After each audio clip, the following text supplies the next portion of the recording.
Ассалаумағалейкум, құрметті көрермен, құрметті қазақ елі.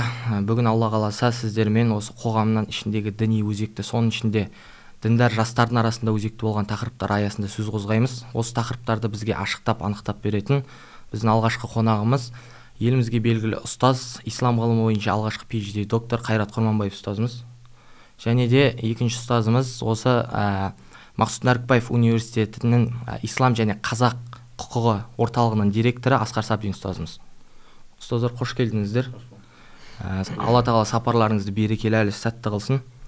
Енді алғашқы сауал осы жастардың арасындағы қазіргі мазхабтың алуан түрлігіне байланысты тоқтасақ. Өйткені осы құлшылық ғибадатта көптеген жастардан байқап жатамыз. Кейбіреуі Хамбали, кейбіреуі Шафии, кейбіреуі Ханафи мазхабын ұстанып жатады. Осы бір алуан түрлік олардың арасындағы бір алауыздық, араздыққа әкеліп соғып жатады. Осы бір турасында сөз қозғап өтсеңіздер. Бисмилля, уассалату вассаламу аля расулилля. Қазіргі таңда емес, бұл енді тарихта да болған. Өйткені жалпы көзқарас ол жалпы ислам дініне тән емес, барлық діндерде де бар, болған и бола да беретін табиғи құбылыс. Бірақ исламда енді біздің білетін 4 мектеп ол құқықтық тұрғыда, жаңа исламдағы құқық фиқ мәселесінде 4 мәзһаб көбіне сөз етіледі. Өйткені көбіне ғибадатта адамдар жиі кездеседі, жиі пікірталас орын алады. Сондықтан осы фиқхи немесе құқықтық мектептердің 4 мектеп негізінде одан да көп мектептер болған. Өйткені мәзһаб деген ол көзқарас, ұстаным. Негізінде оның тарихына кететін болсақ, тарихына мысалға алайық.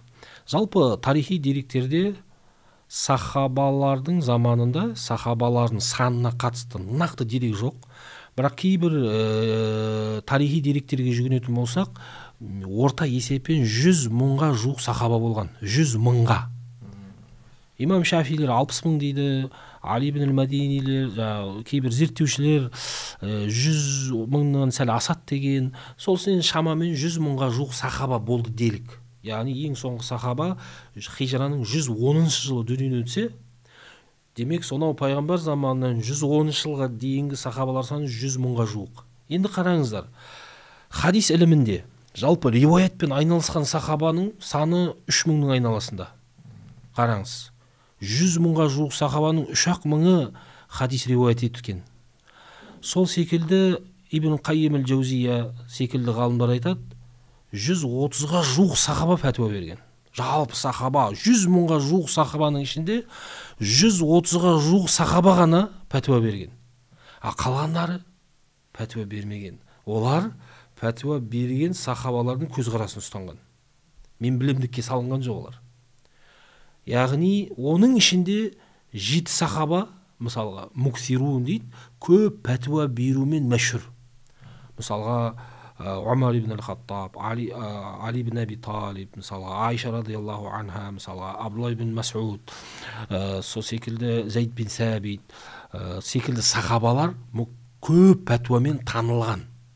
Мысалға осы сахабалардың көзқарасына басқа сахабалар жүгініп отырды. Пайғамбар дүниеден өткеннен кейін кейбір мәселелерде, діни мәселелерде көзқарас туындады ғой. Сол кезде мына тарих кітаптарды, фиқ кітаптарын, салыстырмалы фиқ кітаптарын оқысаңыздар, 4 мәзһабты айтқан кезде, мысалға, бұл Абдулла ибн Мас'удтың, Зайд бин Сәбиттің, Айшаның радиаллаху анха соның көзқарастары деп, соның ұстанымы деп сахабаларды да айтып отырады. Мына исламдың шариғат кітаптарында. Демек олардың да сол кезде қазіргідегідей мектеп, мәзһаб деген ұғым болмаса да табиғаты, болмысы, яғни белгілі бір сол 100 мыңға жуық сахабаның демек 130-ы болса, демек оның ішінде 7-і болса, көбіне жекелеген сахабаға негізделіп отырған. Мысалға, яғни мәзһаб қайдан шықты? Мәзһаб имамдардың өзі мәзһаб ұстады ғой. Өйткені былай ресми түрде емес бұл. Өйткені мысалға алайық, имам Мәлик ол Мединаның имамы, Зайд бин Сәбиттің мектебі бұл. Мысалға, кім Абдулла ибн Аббастан кейін меккеліктер тарайды. Ата ибн Аби Рабах, Таус бин Кисан арқылы Меккенің мектебі қалыптасып тұр. Абдулла ибн Мас'уд, Али ибн Аби Талиб, мысалға, Абу Ханифа, Алқама, жаңағы Хаммат арқылы, Нахаилер арқылы Абу Ханифа мектебі қалыптасты. Демек, оның тарихына жүгінетін болсақ, сахабалар заманнан бастап алады оның мазмұны, оның ішкі несі. Кейіннен енді бұлар жүйеленді. Бірақ Абу Ханифа, имам Шафи, имам Малик секілді имамдар және оның шәкірттері бұл мектептерді жүйеледі. Яғни мәзһаб ұстануға діни бір үкім берілмейді. Бірақ діни үкімдерді жүйелейтін.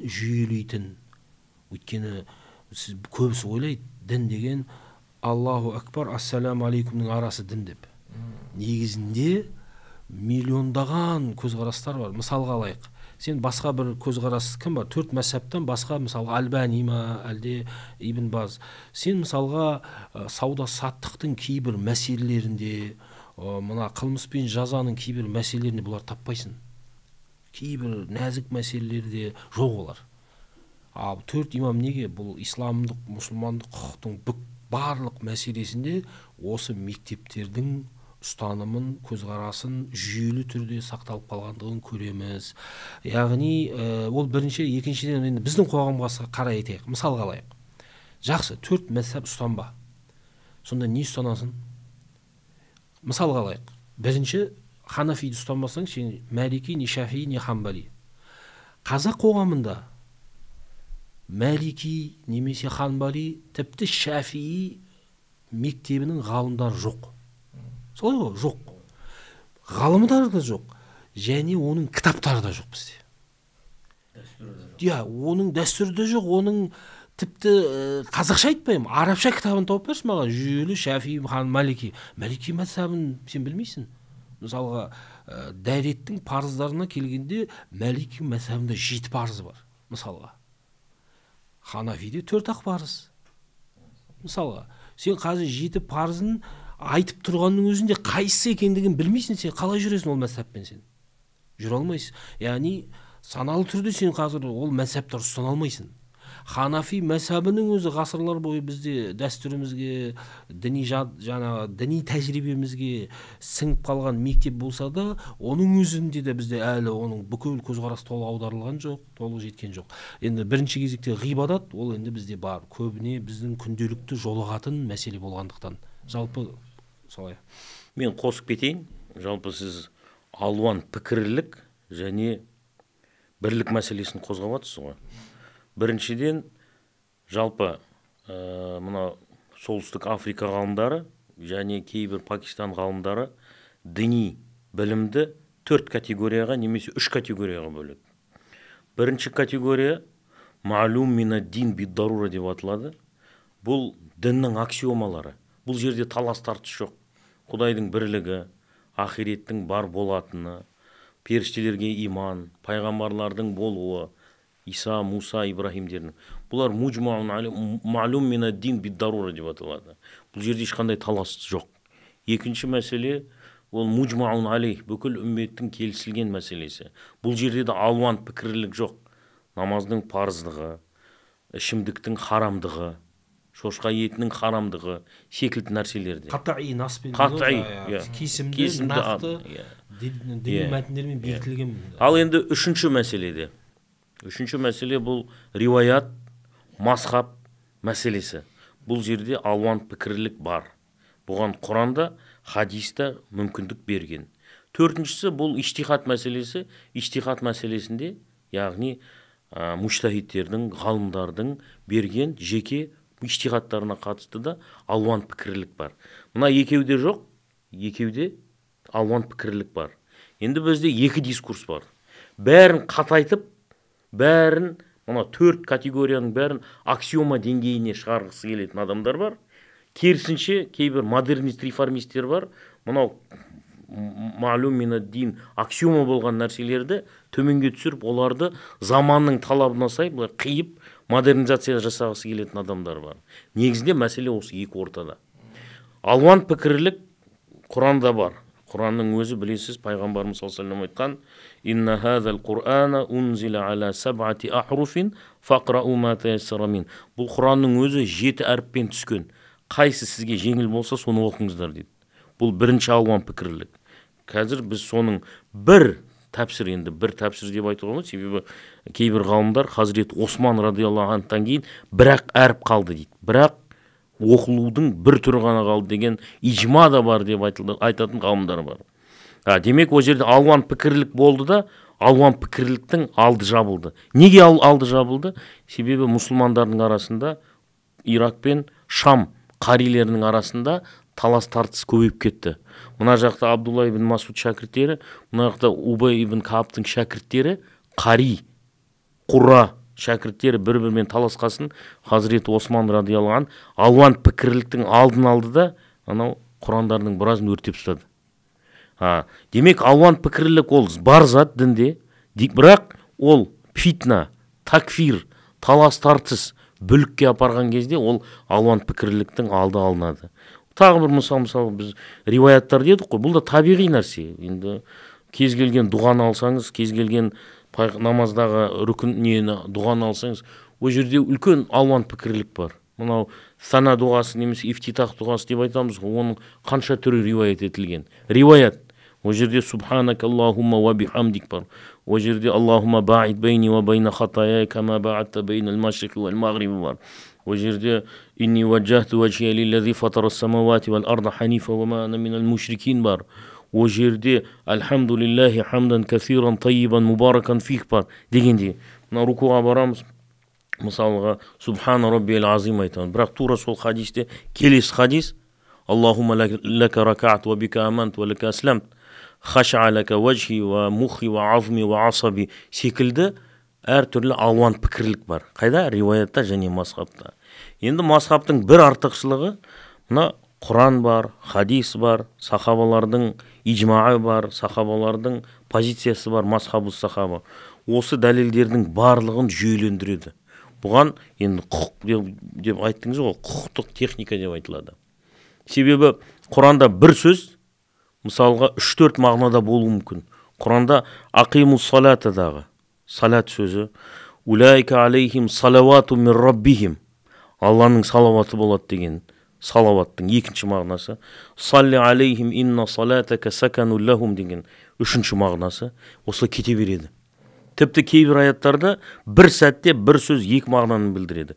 Инна Аллаха ва малаикатаху юсаллуна деген кезде расында Алла және оның періштелері юсаллуна, ол жерде Аллаға кететін болса, ол Алланың мейірім деген мағынаны білдіреді. Періштелерге ол тура сол сөз бір сәтте екінші мағынаны білдіреді.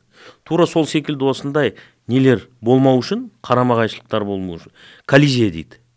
Таарул адилля болмау үшін мазхаб осының бәрін жүйелендіріп қойған. Және адамның басында жүйелі, нақты ғылымға негізделген мына дүниетанымды қалыптастырады, мына әлемнің бейнесін қалыптастырады. Адамда андай басында әр түрлі не позициялар болмайды.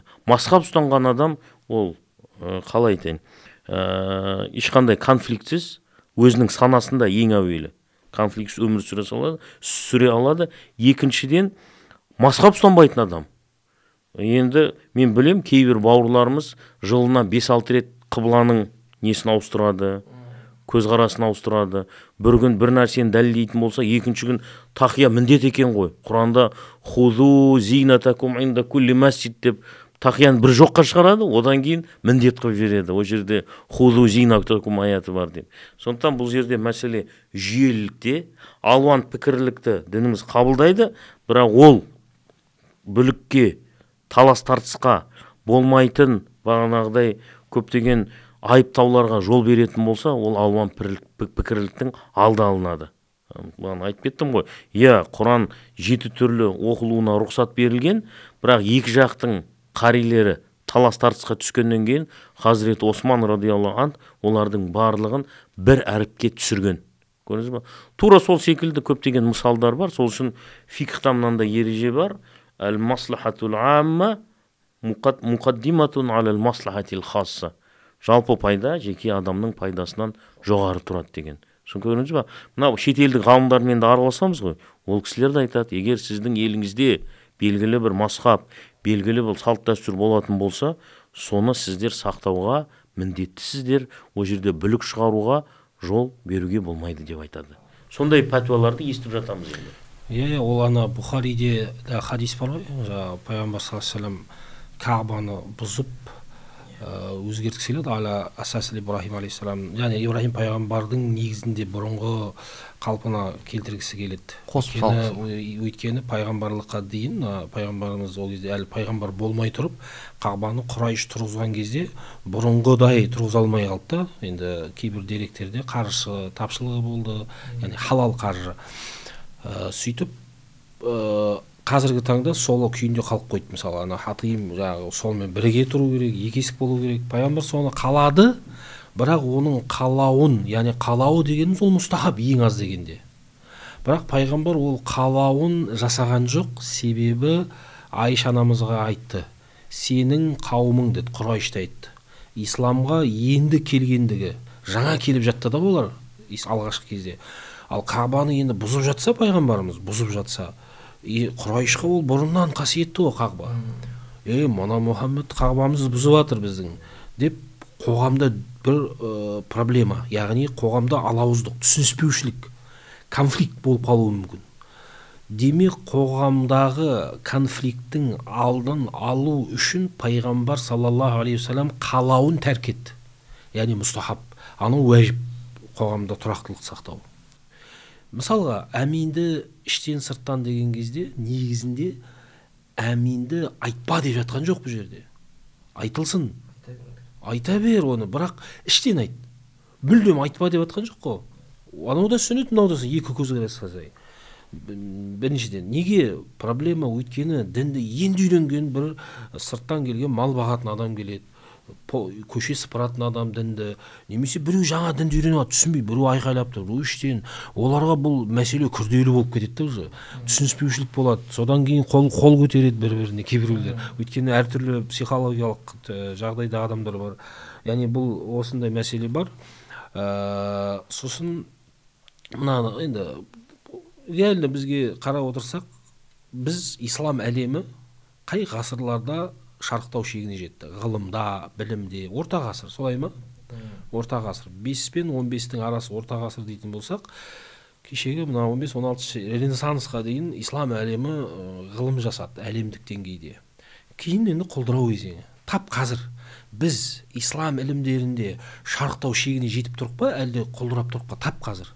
Бізде ондай орта ғасырдағыдай ешкім жоқ қой, ғалымдарымыз ондай бір деңгейде классикалық еңбек жазған. Сол кездің өзінде орта ғасырда ғылым, білім, мәдениет, өркениет шарықтап тұрғанда үлкен ғалымдар, мысалы Ибн Хажар, имам Науилер, имам Ибн Салах секілді хадис ғалымдары Шафи мазхабын ұстанды.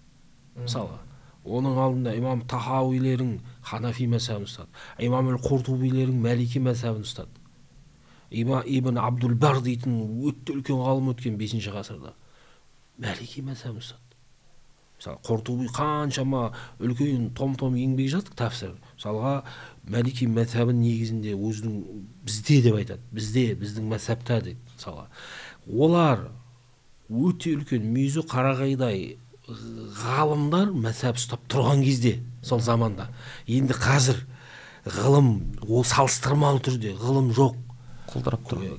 Копировать ставить қылып жүрген заманда келіп алып исламның солар бір екі хадис жатқа айта алмайды. Түсіну былай тұрсын. Мысалға келіп мазхаб жайлы әңгіме айтады, Ханафи андай. Мүлдем салыстыруға келмейді. Мысалы ғалымдар, мысалға алайық, Абу Ханифаға сын айтады қазірше, мына ең нәпсіге, шахуатқа еріп, ғылым құлдырап, дін ілімдері тұралап тұрған кезеңде біз сондай әңгіме айтып отырық. Ханафи қайда, сен қайда? Абу Ханифа, біріншіден мен мынаны айтар едім. Абу Ханифа табиин екендігінде мұхаддистер почти келіскен, шамамен келіскен. Орта ғасырлық мұхаддис ғалымдардың бәрі Абу Ханифаның табиин деген. Ал табииндер Құранда Тәубе сүресінде мадақталған.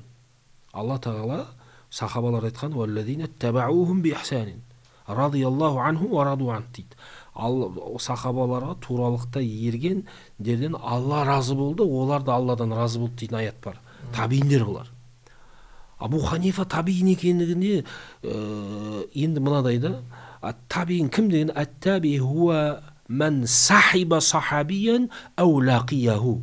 Лиқа азхар дейді. Яғни Ибн Салах, имам Ирақилер кездесу жеткілікті, оның хадис есту шарт емес дейді. Өйткені кімдер, мысалы имам Муслимдер Аъмашты табиин деген, бірақ ол сахабайлардан хадис алған адам емес, заманда өмір сүрген. Сондықтан табиин біріншіден. Табииндығына тарихи тұрғыдан тарих куә. Яғни 110-да ең соңғы сахаба өлсе, Абу Ханифа 80 жыл дүние келді. 30 жылдық өмірі сахабамен кездесу ықтималдылығы бар. Бұл тарихи тұрғыдан. Географиялық тұрғыдан Абу Ханифа қайда өмір сүрді? Куфада. Ал Куфа Али ибн Аби Талибтің заманында, сонау 35 пен 40-тың арасында Куфа мемлекет астанасы болды. Астанаға сахабалар шоғырланды. Абдулла ибн Масуд, Анас бин Малик, ең соңғы дүниеден өткен сахаба Абу Туфайл, Амир бин Ватил Ал-Лейси Куфада өмір сүрді. Мысалға. Яғни географиялық, яғни кейбір деректерде 1000-ға жуық сахаба Куфада болған. 1000-ға жуық. Абу Ханифа 30 жылдық өмірі бар. Ал сахаба болу үшін тіпті балиғатқа толу да шарт емес. Сахаба болу үшін табиин болу үшін. Мұмайыз жас жеткілікті. Демек 6-7 жасында, 5 жасында да көрсе жеткілікті. Өзі айтады ғой, Раиту Анас бин Малик мираран, мысалы. Анас бин Малик үлкен қарт сахаба, ұзақ өмір сүрген. Бірнеше рет көрдім дейді енді. Деректер бар. Қысқасы, тарихи тұрғыдан, географиялық тұрғыдан Абу Ханифа сахабалармен кездесу және риуаяттар бар кездескендігі жайы. Осындай жан-жақтан оның табииніндегі пайғамбарымыз табииндерді мақтап кетті ме? Мақтап кетті. Демек, Абу Ханифаға табиин, Құран, пайғамбарымыз, ғалымдарға келетін болсақ, мен Ханафи мәсабын айтпай қояйын. Мысалы, имам Суюти. Енді Хижраның 10 жылдың басында дүние өткен атақты Шафи мәсабының үлкен ғалымы 1000-ға жуық кітап жазып кеткен. Сол айтады. Сол кітап жазған Табиду Сахифа фи манақиб имам Аби Ханифа дейді. Имам Суюти кітап жазған. Абу Ханифаның қадір қасиеті, Шафи мәсабы. Мысалы, Ибн Абдул-Бар, анау 463 жыл 5-ші ғасырда дүние өткен Хижраның. Оның да Әл-Интиқа дейтін кітабы бар. Абу Ханифаға 100-ден астам бет арнайды. Мысалға, қадір қасиетіне. Имам Захаби, анау 8-ші ғасырдың Имам Захабидің де кітабы бар. Манақиб имам Аби Ханифа. Бәрі күнімізге жеткен. Мысалға, Юсуф бин Абдул-Хади Ас-Салихи, бұл мүмкін оның Ханбали мәзһабының ғалымы. Оның да кітабы бар. Тануир Басайыр деген секілді. Қысқасы, Абу Ханифаның хадис ғылымындағы жалпы ислам дініндегі қадір қасиетін бір емес, жүздеген басқа мәзһабтың мухаддистері, хафиздар, бұлардың бәрі мухаддис емес, хафиз, хадисте өте үлкен жетістікке жеткен Суюти, Ибн Хажар Хайтамидің да, Әл-Мәккидің да кітабы бар, Хайратул Хисан фи манақиб имам Аби Ханифат Нуъман, мысалға. Бұның бәрі Абу Ханифа секілді табиин заманында өмір сүрген ғалымның дәрежесін көрсетеді. Сен олардың мухаддистер болар, хафиздер мадақтап арнайы кітап жазып кетті. Мен Ханафи мәзһабының ғалымдарын айтпай қояйын. Солар кітап жазып тұрғанда, сен мына жақта исламның әліппесін білмейтін адам Абу Ханифаға сын айту, мектебіне әңгіме айту, ол ғылыми тұрғыдан да, басқа тұрғыдан да қабылданбайды деп ойлаймын. Ұстаз, осы бір тұрғыда келесі бір тақырыпқа өтпей тұрып, мана айттым ғой енді алуан түрлі мазһаб ұстанады. Осылардың айтатын бір аргументі, біз жаңа айтып өттік, Абу Ханифа, Алла ол кісінің рахмет алсын, барлық артықшылығын, жетістіктерін, енді осы бір тұрғыда осындай бір сын айтады. Ұстанбауының аргументі ретінде Абу Ханифаның өзі айтқан емес пе, егер менің мазһабым Құран мен сүннетке сай келмесе, оны тастап, соны ал деп. Соны бір Абу Ханифа айтпайды бұны. Кез келген мүжтәһид айтады. Соны анықтап берсең. Сахал хадис фахуа мазһаби. Бірақ мынаны дұрыс түсінбейді да. Егер хадис сахих болса, демек мен айтып тұрсам, мен мүжтәһид болып, сахих болса, демек менің шартыма сай сахих болса. Абу Ханифа айтады, егер хадис сахих болса, ол айтпайды ғой. Менен кейін 150 жылда, менен кейін 150 жыл өткеннен кейін Бухари дейтін біреу келеді. Соның шартына сай хадис сахих болса, ол менің мәзһабым деп айтпайды ғой. Ол енді түсінікті нәрсе ғой. Сен оны қалай түсінбейсің? Ол егер хадис менің шарттарыма сай сахих болса, ол менің мазхабым. Оны кез келген мүжтәһид айтады. Өйткені әрбір мүжтәһидтің хадиске қоятын өзіндік шарттары бар, ол болу керек. Ол біріншіден. Екіншіден, бізде проблема не? Бізде үлкен қателік, біз пікір талас тартымысымыз фиқ мәселесі. Біз фиқ мәселесінде пікір таластыра отырып, проблеманы шешуде мұхаддистерге жүгінеміз. Түсінікті? Ол сен ауру, бір жеріңде кесел бар, ауру бар, науқастық бар. Сен фармацевтке барып тұрсың да. Мен ауырып тұрмын, маған дәрі бер. Фармацевт ол міндетті түрде дәрігерге жұмсайды сені. Енді мәселе хадис болса дұрыс, хадис танушыларға жүгінеміз. Мынау сахих, даиф, тағы басқа. Бізде проблема хадистің сахих, даифында емес. Проблема бізде осы хадис мына мәселеге үкім бола ма, дәлел бола ма, болмай ма деген, енді оны кім береді? Бізге фуқахалар береді. Фиқ ғалымдарына жүгінеміз. Фиқ ғалымдарының хадиске қарайтын көзілдірігі басқа. Олардың елегі басқа. Хадис мына жақтан Бұхариде өткен хадис Абу Ханифада өтпейді. Өйткені сала басқа біріншіден, екіншіден бұлардың өлшемдері басқа, кезеңдері басқа, мәселесі басқа, мақсаттары басқа. Хадис даиф, сахихын ажыратайын деп тұрған жоқ қой бұл жерде олар. Бұлар сол хадис даиф болса да, ол бізге үкімге жарай ма, жарамай ма? Мына мәселеде ол дәлел бола ма, болмай ма деген кезде бұлар мүлдем басқа критерий қояды. Мысалға, мұхаддистер 5 шарт қойса, оған Абу Ханифалар келіп тағы 5 шарт қосады, керек болса. Мысалға, сол кезде айтады, менің егер хадис мына мен қойған 10 шартқа сай сахих болса, ол менің мазхабым. Енді қараңыз, мынау Бұхари 5 шарт қойып тұр, мысалға. Абу Ханифа қосымша 4 не 5 шарт қойды, қосымша. Енді қараңыз, мына екеуі болмай қалса, Бұхариде сахих, Абу Ханифада сахих емес ол. Көрдіңіз ба? Өйткені толық емес Абу Ханифаның көзқарасында. Мысалы, дабыт деген кезде Бұхари рауидің дабыт сипатында Бұхари фиқ рауиді қосады. Оны мұхаддистер қоспайды ғой. Өйткені хадистің басым бөлігі, почти барлығы мағынамен жетті. Ал фақихе ол болмайды, мағынамен жеткен хадис жарамайды. Сөзбе-сөз жеткен хадис керек. Өйткені рауи тарапынан әртүрлі синоним сөздер қолданған кезде нәзік үкімдер жойылып кетті. Абу Ханифа сол үшін айтады. Неге Абу Ханифадан хадис ажыратады? Абу Ханифа айтады, рауи естігеніндей риуаят ету шарт Абу Ханифада. Ал 99% олай жетпеген. Ол хадис ғылымында рұқсат беріп қойған мағынамен. Рауилердің почти барлығы, басым бөлігі мағынамен риуаят етеді. Өйткені сол үшін де әртүрлі формалар келе береді. Лафзу индал Бухари, лафзу инда Муслим, инда Аби Дауд әртүрлі форма келеді. Демек, бұл жерде көп мәселе бар. Өйткені бұл қысқа подкастта айтылмайды, бірақ қысқаша айтпағымды түсінсеңіз, яғни Абу Ханифа біріншіден біз мектебін мойындау үшін өзін мойындауымыз керек. Ал жаңағы хадис сахих десе, иза сахал хадис инда мужтахидин.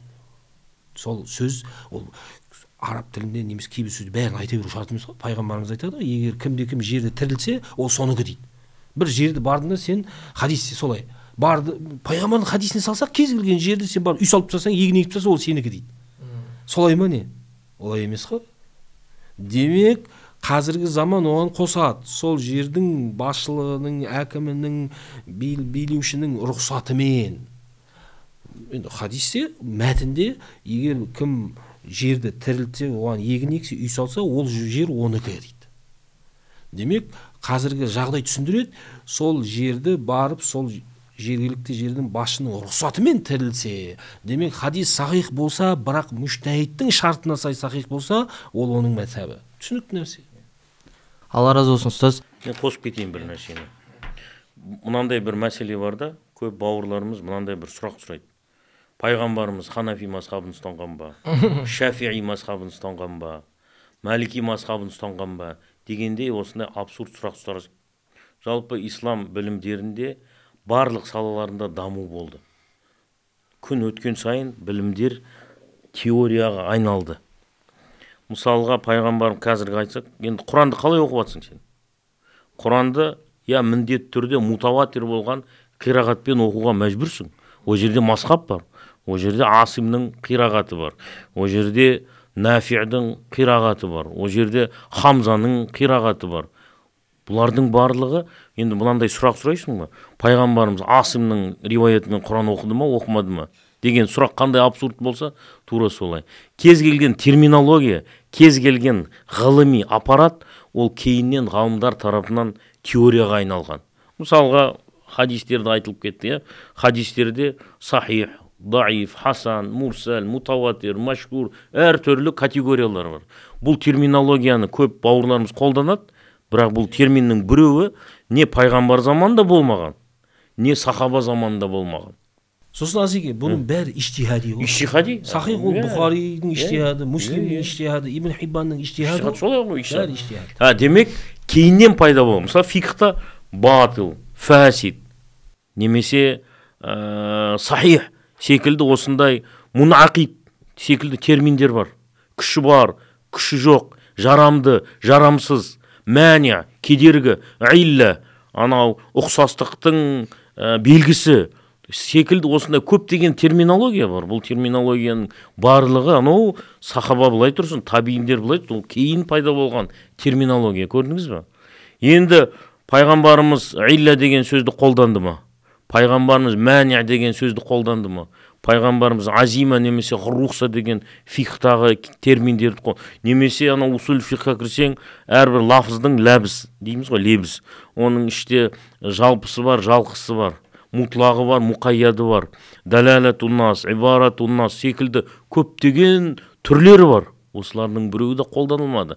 Бірақ біздің ислам университеттерінде бәрінде оқытылады. Және ешкім о жерде мынау далалатуннас, далалатул ибара, далалат ишара, далалат иқтиза деген пайғамбар қолданды ма, бұл терминді қолданбады ма?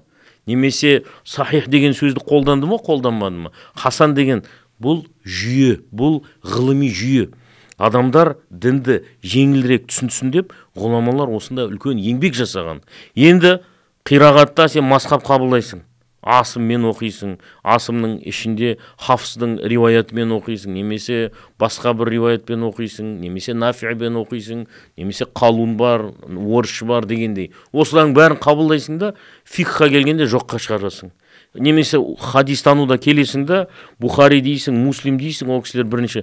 Олардың методологиясын қабылдайсың да, фикхтағы методологияны ығыстырып тастайсың. Сол үшін мына жерде бір абсурд сұрақтар бар да. Егер ол кісілер масхаб ұғымындағы категориялар қабылдамаса, тура сол методпен олар қирағаттағы мәселелерді жоққа шығару керек.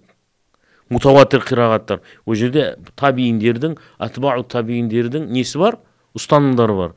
Егер Абу Ханифаға тағылған айыпқа келетін болсақ, одан артық Асимға, одан біз Хафз арқылы Құран оқып жатырмыз. Хафз қират. Ол Хафзға мұхаддистер өте қатал және қиын баға берген ол кісіге. Ол Хафз деген матрук, тәрк етілген, андай сенімді риуаятшы емес деп әхлі хадис баға беріп қойған оған. Бірақ о жерді қабылдайсың да, мына жерде шабуыл жасайсың. Сол үшін тағы да айтын, коллизия, тағарud, қарама-қайшылық болмау үшін қирағатта сен методологияны қабылдап жатсаң, хадисте методологияны қабылдап жатсаң, фикхта неге қабылдамайсың деген сұрақ туындайды ғой. Сол үшін осындай абсурд сұрақтардың қойдың қажеті жоқ.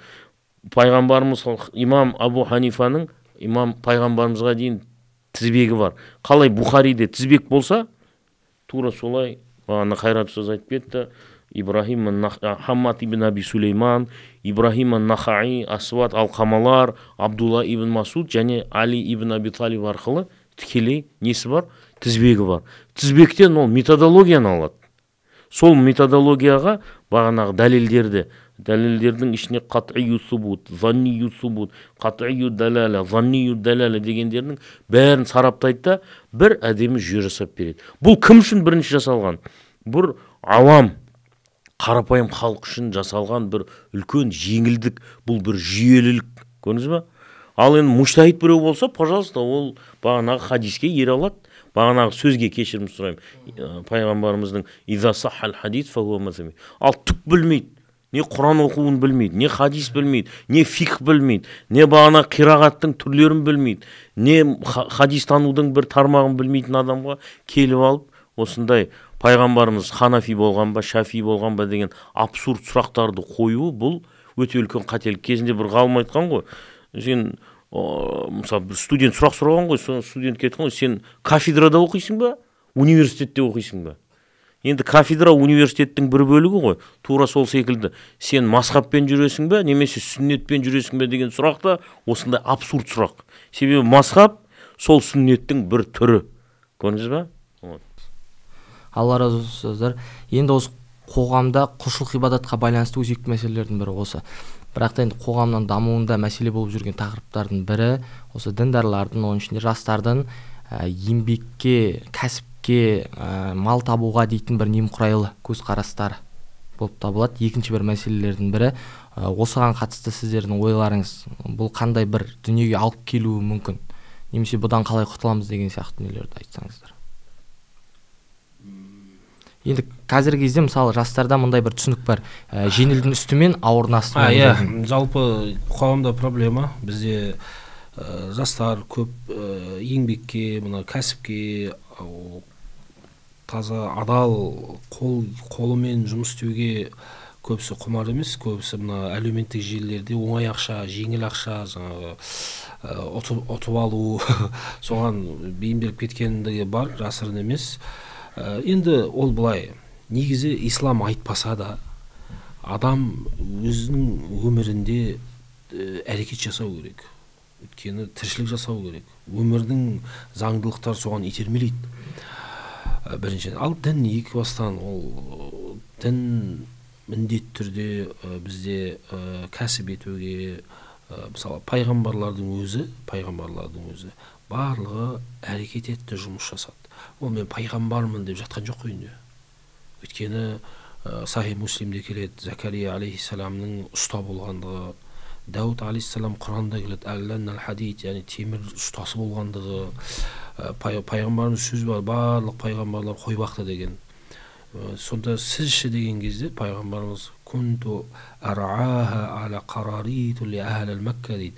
Мен мәккеліктердің қойын 5-10 теңгеге бағып беретін едім дейді пайғамбарымыз. Мысалға, демек мал бақты, енді сол заманның негізгі кәсібі, тіршілігі мал бақты, ұста болды. Мысалға, Дауд алейхиссалам патша болды. Патша, бірақ пайғамбарымыз дейді, мә әкәлә әхадун қат дейді. Сендердің ешбірлерің жемедіңдер нені? Мен әйәкуля мен амалия дейді. Қолымен жұмыс істеп, адал кәсібімен, адал қолымен жұмыс, қол екі еңбегімен тапқаннан артығын жеген жоқ дейді пайғамбар дейді. Адам демек ең абзал табысың, ең абзал сенің күнкөрісің ол таза өзіңнің қолыңмен істеген еңбегің, яғни еңбек арқылы тапқаның. Сол кезде хадистің жалғасын айтады. Инна наби Аллахи Дауд кана якулу мин амалия дейді. Дауд пайғамбар патша болып тұрса да, бірақ хадисі патша демейді ғой. Дәуітті мысал келеді. Дәуіт алейхиссалам да өзінің қолымен тапқан жейтін еді. Демек бұл жерде патша бола тұра ол патшамын деген жоқ, пайғамбармын деген жоқ, ол еңбек етті. Сауыт темірден сауыт жасап сатты, тағы басқа. Демек, енді неге пайғамбар? Біз дін маманы ретінде адамзаттың асылдары болған пайғамбарлар бірінші бізге үлгі ғой. Енді мұсылман болсаң, демек пайғамбарлар біздің негізгі идеалымыз. Олар не істеді? Жатқан жоқ, еңбек етті. Солай ма? Біріншіден. Екіншіден біздің шариғатымызда жалпы мынада қараңыз, біз жер бетінде адам баласы жаратылған кезде періштелер айтты ғой, мә юфсиду фиха деді. Сонда періштелер Алла айтты, жер бетін бұзатын адамды жаратасың ба деді. Демек құрмайтын, жасамайтын, дамытпайтын. Демек біздің әу бастағы адамзаттық миссиямыз жер бетін құру, жасау, өркениет қалыптастыру. Сол жасау үшін еңбек ету керексің. Тағауну алал бирри ва тақва, тағауун, бір-бірлеріңе жәрдемдесіңдер дейді. Сөйтіп отырып жер бетін құрыңдар дейді Алла Тағала. Жасауымыз керек, еңбек етуіміз керек. Сондықтан дін табиғатында еңбек етуді, кәсіп қылуды құлшылықтан санайды. Өйткені ма юсибу әл-муслима мин насабин, мұсылманға келген кез келген шаршау дейді. Не істейсің сен? Қалай шаршайсың? Ойын ойнап шаршайсың ба? Бұл жерде кәсіп, адал еңбек етіп шаршасаң, хадис солай келеді да, не дейді? Каффараллаху би хатая. Алла Тағала сол үшін күнәңді кешіреді дейді.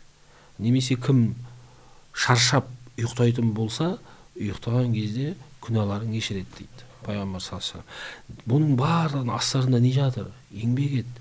Мысалға ақимуссала ва атуз зака қайта-қайта келеді. Зака, зекет беруі. Неге? Кім зекет береді? Демек бай қалай боласың? Кәсіп ету керексің, сен еңбек ету керексің. Көрдіңіз бе? Оның астарында тағы да еңбекке, кәсіпке, бай болуға ислам бұйырып жатыр. Сондықтан бұл қазіргі таңда енді барлығына топырақ жасай алмаймыз. Ислам табиғатында, пайғамбарымыздың да, Омардың өзі мешіттен жастарды қууы, барыңдар. Құранда не дейді? Фаида қудияти сола фанташиру фил ард. Қараңыз. Ва битагу мин фадлилlah. Бұл жаңағы еңбек етудегі бір үлкен қағида аспектес. Жұмадан кейін тарқаң, бұйырып тұр Алла Тағала. Тарқаңдар, Алланың ризығын іздеңдер.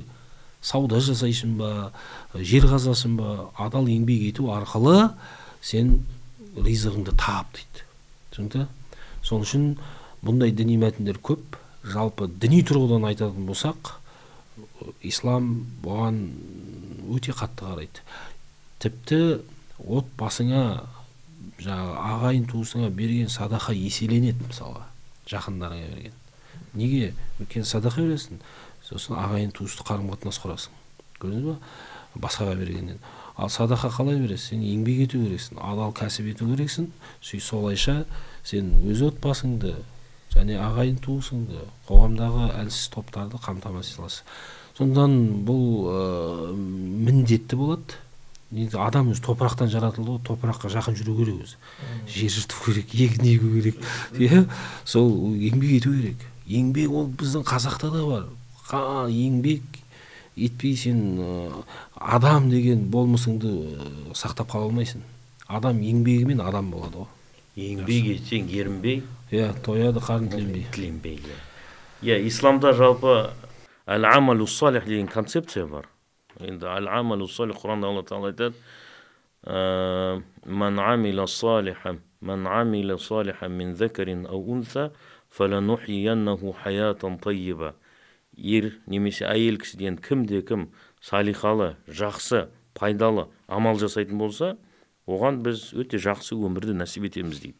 Бұл дүниеде де, ақиретте де. Сол үшін еңбектің қайсы бір түрі болсын, осының бәрі абырой. СТО-да жұмыс істеп жатқан бауырларымыз, еден жуып жатқан техничка апайларымыз, сабақ беріп жатқан ұстазымыз, халыққа қызмет жасап жатқан кез келген адамдардың барлығының еңбегі абырой болып есептеледі. Амал, салих амал Құранда енді көптеген жүздеген аяттарда келеді. Иманның бір белгілі сифат ғайри муфариқа дейді ғой. Жанында жүретін белгілі бір сипаты сыртқы іс-әрекет амал. Біріншіден ол пайдалы болатын болса, ол міндетті түрде Алланың жолымен жүргенмен тең. Себебі білесіз, пайғамбарымыздың заманында бір кісі бір бағанан ағаш алып кетіп бара жатады. Соны сахабалар айтады: "Мына кісі өз күшін Алланың жолында сарп еткенде қандай жақсы болар еді" дейді. Сол кезде пайғамбарымыз ана кісі босаған шақырып: "Сен мына ағашты не істедің?" дейді. "Мен бұл ағашты апардым, саттым, осы ағаштарды сату арқылы напақамды тауып, балаларыма тамақ жегізіп жатырмын" дегенде, пайғамбарымыз сахабаларына бұл нағыз Алла жолында жүрген адам дейді. Көрдіңіз бе? Еңбек еткеннен кейін. Ал екіншіден енді пайғамбарымыздың жасаған белгілі дұғасы бар. Адамның мазасын кетіретін: "Аллахумма инни аузу бика минал хамми вал хузни ва минал жубни вал бухли ва минал аджзи вал касали ва мин галабати дайни ва қахри риджал" деген батасы дұғасы бар. Сол жерде айтылған екі нәрсе бар. Аллахумма инни аузу бика минал аджзи вал касал. Я Алла Тағала, мен саған әлсіздіктен және жалқаулықтан сыйынам деген. Әлсіздік ол да еңбекке кедергі, амалға кедергі, жалқаулық екі бастан еңбекке, салихалы амалға кедергі. Сол үшін мейлінше осы екі сипаттан мұсылмандар аулақ болу керек. Жалқаулықтан және әлсіздіктен. Көрдіңіз ба? Үшіншіден, енді Алла Тағала Құранда айтады ғой, мына жастарға байланысты айтайын, мамандық талап ету керек. Кез келген мәселе бойынша. Инналлаха я'мурукум ан туаддул аманати иля ахлиха. Аманаттарды өз мамандарына, иелеріне тапсырыңыздар дейді. Бұл жерде аманат дегенде бізде көп жағдайда біреудің беріп кеткен затына аманат қып қарау, соны қайтару заманда деген мана, бірақ сонымен қатар кез келген қызмет, кез келген еңбек ол да аманат. Аманатты орындау үшін адам не болу керек? Маман болу керек. Тісті емдей ма? Ол адам стоматологтың оқуын оқу керек. Жүректі емдей ма? Ол адам кардиологияға барып оқу керек. Машина ремонттай ма? Ол да бір ұстадан барып үйреніп, ананың темір қалай боялады, шлифовкасы қалай жасалады, лагы қалай дегендей, осының бәріне мамандық талап ету керек. Көрдіңіз ба? Енді пайғамбарымыздың мына еңбек болмаған кезде, амал іс-әрекет болмаған кезде адам міндетті түрде кедейлікке ұшырайды ғой. Сол үшін пайғамбарымыз басқа дұға жасаған. Аллахумма инни аузу бика минал куфри вал фақр. Я Алла Тағала, саған күпірліктен және кедейліктен сыйынам деген. Сол үшін осы кедейлік міндетті түрде позитив емес. Көп жағдайда адамды егер үмітсіздікке апаратын болса, ол болашақта күпірлікке апару мүмкін да. Сол үшін мейлінше осы күпірлікке апаратын кедейліктен сақтану керек, жұмыс жасау керек. Қандай жұмыс жасасаң да оның бәрі абзал. Енді білесіз, пайғамбарымыздың мына мешіттін жинап жүрген бір әйел кісі болған. Ол кісі мешіт жинап жүрген.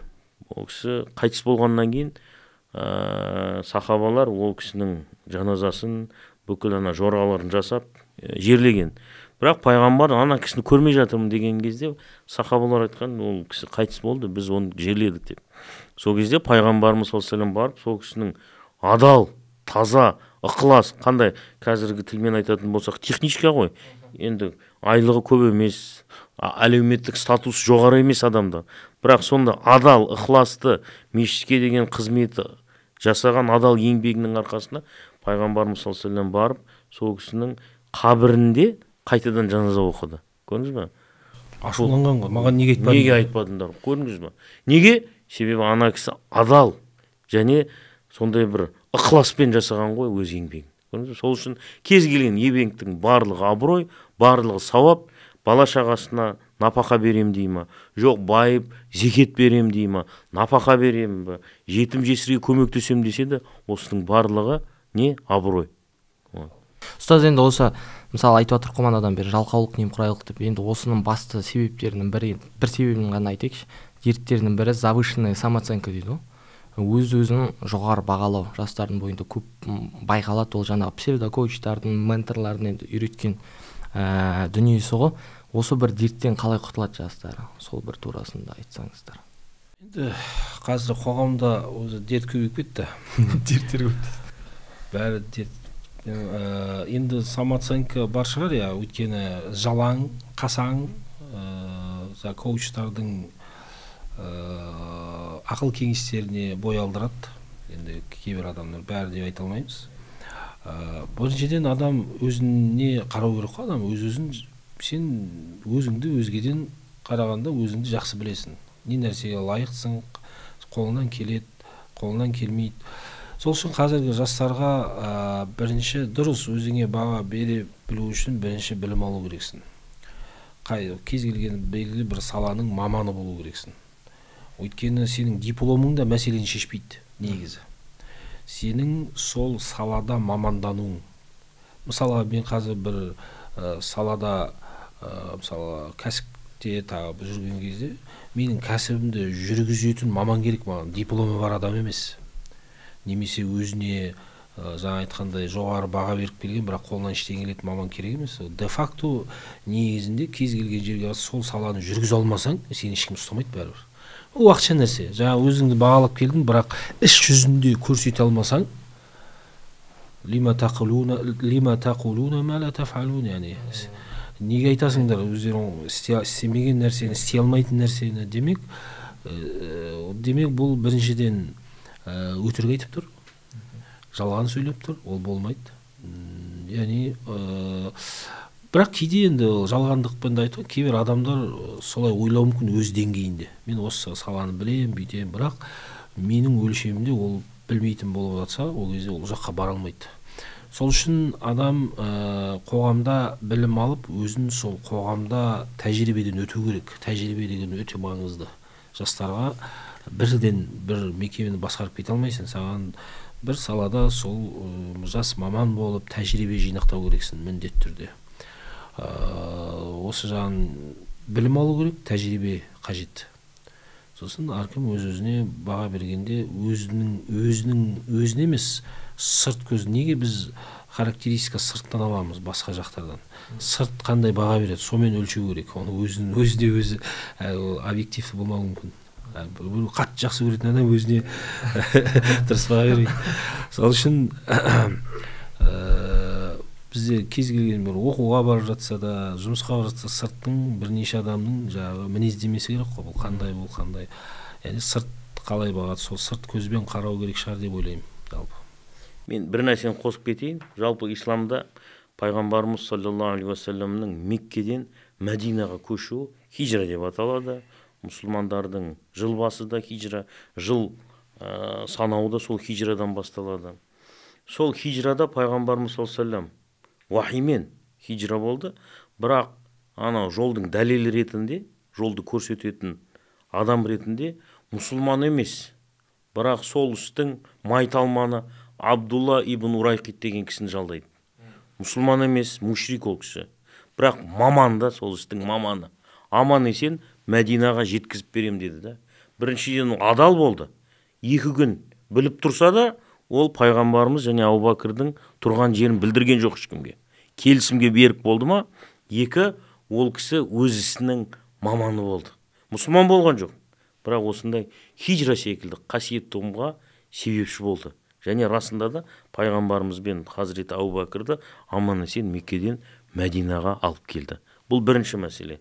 Бұл жерде мәселе бір адамды қызметке алған кезде оның нәсілі, діні, туыстық қарым-қатынас, көрші ме еді, курстасы ме еді деген мағынада емес, маманын іздеу керек.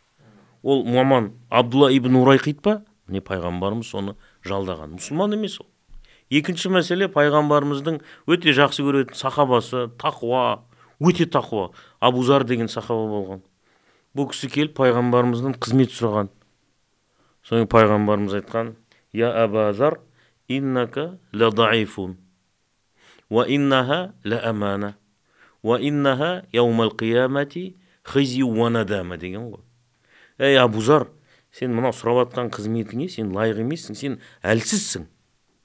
Сен келмейсің, сенің мынау құзыретің бұл маман бұл қызметке жарамайды. Ал бұл қызмет сұрап жатқан қызметің болса, ол бір аманат. Ертең оған қиянат жасайтын болсаң, қияметте ол саған үлкен өкініш болады дейді да. Зиян болады. Сол үшін пайғамбарымыз жақсы көрген сахабасына қызмет берген жоқ. Демек, мына еңбек мәселесінде мәселе адамды бағалау дұрыс болу керек. Ана самозавышенная оценка. Ана самозавышенный жоғары болған сайын ол да дұрыс емес. Қатты ана самозаниженный болады ғой, ол да дұрыс емес. Мутавассит болу керек. Орта жолды ұстану керек, иә. Пайғамбарымыз бағана мушрик Абдулла ибн Урайқитті алды, жалдады, ал бірақ тақуа, керемет Абу Зарды қызметке алмады. Сол үшін мамандық иесі болу керек жастар. Енді сіздерден бір осы подкасттың қорытындысы болсын, бір жағынан ақыл кеңес насихат болсын. Енді осы қоғамда, жастардың ортасында, діндарлардың ортасында еңбек этикасын қалай дамытамыз, қалай қалыптастырамыз? Осы бір турасында кішкене болса. Енді еңбек этикасы дегенде бұл жерде біріншіден ол дін емес, біздің салтымызда да жалпы еңбекқорлыққа баулиды. Негізі өте маңызды нәрсе бұл. Көп жерде біз баланы жастайынан, мысалға кеңестік кезеңде бізде еңбек дейтін сабақ болатын. Қазір білмеймін қаншалықты бар. Неге бұны қосты? Өйткені баланы жастайынан еңбекқорлыққа, бір саланың несіне ертең сол салаға мамандануға бала күннен дағдыландыру. Сол үшін дағдыландыруымыз керек. Бірақ енді этика жағына келсек, бұл жерде бірінші кезекте жаңа айтып отырық қой, әркім өз саласының маманы болу керек, және сол салада кемел түрде итқан дейді ғой шариғатта, яғни кәміл сол саланы майталманы болуға біз тырысуымыз керек. Сол кезде мына қоғам дамиды. Ол қай мамандық болмасын, бұл жерде мамандық, ол маман біздің қазіргі көзқарасымен өлшенбейді. Бұл қоғамға қаншалықты пайда беріп жатыр. Көше сыпыратын адам қоғамға үлкен пайдасын тигізіп жатыр, мысалға. Сондықтан біріншіден мамандық иесі болу керек, соған тырысу керек, сол жолда біз өзімізді арнауымыз керек. Оны қай тұрғыдан алмасақ та, ол діни тұрғыдан алсақ, кейбір мамандықтар парыз екендігін түсінсен. Адамның өмірін сақтайтын мамандықтар ол парыз, мысалға, кифая болса да. Екіншіден адалдық керек. Біздегі ең үлкен етика тұрғысынан біздің еңбекте бізде адалдық жоқ. Тіпті мен ұстаздарға кезінде басшылық қызметте болғанда айтадым, саған бұл аманат 50 минут, адам ақшасын төлеп соңғы сиырын сатып бәлкім келіп отыр. Сен енді менің 50 минут сабағым қашан өтеді екен деп сабақты тезірек бітіру емес. Сен енді адалдық сол алдыңа келіп отқан жастарға дайындалып келіп сабақ беру керексің. Дайындық бенен өйткені аманат, екіншіден адалдық керек. Өйткені главный бір галочка ретінде мен сабағым сағатым өтіп кетсін, әйтеуір айлығым жүрсін деген болмайды. Бізде көп салада осы бар. Айлығым жүріп жатыр, әйтеуір уақытым өтіп жатыр. Ол болмайды. Әркім өз саласы. Сен біреу көріп тұрмаса да, сен еңбегіңе адал бол. Көше сыпырсаң да дұрыстап сыпыр. Мысалға, еден жусаң да дұрыстап жусаң. Сол секілді барлық салада әркім өз жұмысын адал, дұрыс, толыққанды, кәміл атқаратын болса, қоғам дамиды. Енді көп мәселелер, бірақ негізгі менің айтпағым осы. Енді бір хадисті айтып аяқтайық бұйырса. Енді пайғамбарымыздың белгілі хадисі бар. Инналлаха юхиббу иза амила ахадукум амалан ан ютқинаху деген белгілі хадисі бар. Алла тағала сіздерден бір кісі бір іс, бір амал жасаған кезде оны жақсылап, мықты, тиянақты жасағанын жақсы көреді дейді.